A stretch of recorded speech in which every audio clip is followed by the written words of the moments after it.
Has there ever been a time in your life, or maybe you're going through a time right now, where you really feel like you've got it all figured out? There are moments in life when we do. We think we have everything figured out. We make plans, we set goals, we even chase after what seems to be right in our own eyes. And even the Bible tells us that there is a way that seems right in our own eyes. But sometimes in our certainty, we are blinded to the greater plan that God has for us. And sometimes God has to get our attention in order to open our eyes to what His plan is instead of what our plan is. I don't know if that's ever happened to you, but it has happened to me. And I remember a time in my own life when I was sure of my path. I had worked hard, I prayed occasionally, I went to church from time to time, and I assumed that as long as things were going smooth in my life, I must be walking in God's will. But as I look back on that, I realized I was seeing life through my own perspective and not through God's eyes.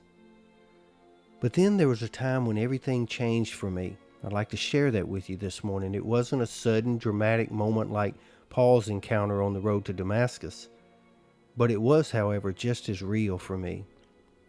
Doors I thought were meant for me seemed to all of a sudden slam shut. The plans I had carefully laid out began to unravel. And so frustration began to set in because I couldn't understand why God wasn't blessing the path that I had chosen. But then, in that season of confusion, I did something that I hadn't truly ever done before.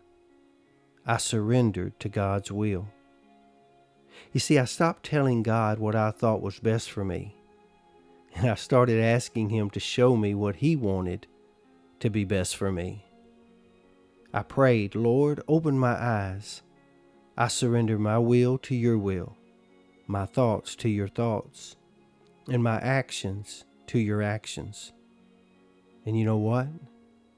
That's exactly what He did. He showed me my path. It didn't happen all at once, but little by little, God peeled away the layers of my own understanding, and I began to see how I had chased after my own version of success instead of seeking His will.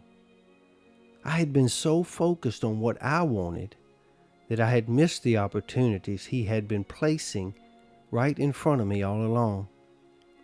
Just like Saul, whose eyes were open when Ananias laid hands on him, I began to see a clearer picture of my own future. The things I once valued seemed far less important now, and the things I had overlooked, well, they became more in focus. And I began to realize that sometimes what feels like God taking something away from me is actually Him making room for something better for me. And I hope you hold on to that this morning, because we all have moments when we think we know best, when we view the world through our limited eyesight. But God sees beyond what we can imagine. And when we let Him remove the scales from our eyes the way He did Saul of Tarsus, we begin to understand that His ways are higher, His plans greater, and His love deeper than we could ever comprehend. So this morning, if you're in a season where life feels uncertain, if doors have closed and plans have fallen apart, don't lose heart. You're not falling apart. You're actually just falling into place. It might just be that God is getting your attention, preparing you to see His plan more clearly than you ever have before. Trust Him today. Surrender to Him today and ask Him to open your eyes, because when the scales fall away, you will see that His plan was always better than your own. Be safe, be strong, and be blessed. And be aware today that God means you no harm. He only wants the very best for you. And if He has to take something away, be sure what He's bringing is far better than what you lose. I sure hope you have a great day.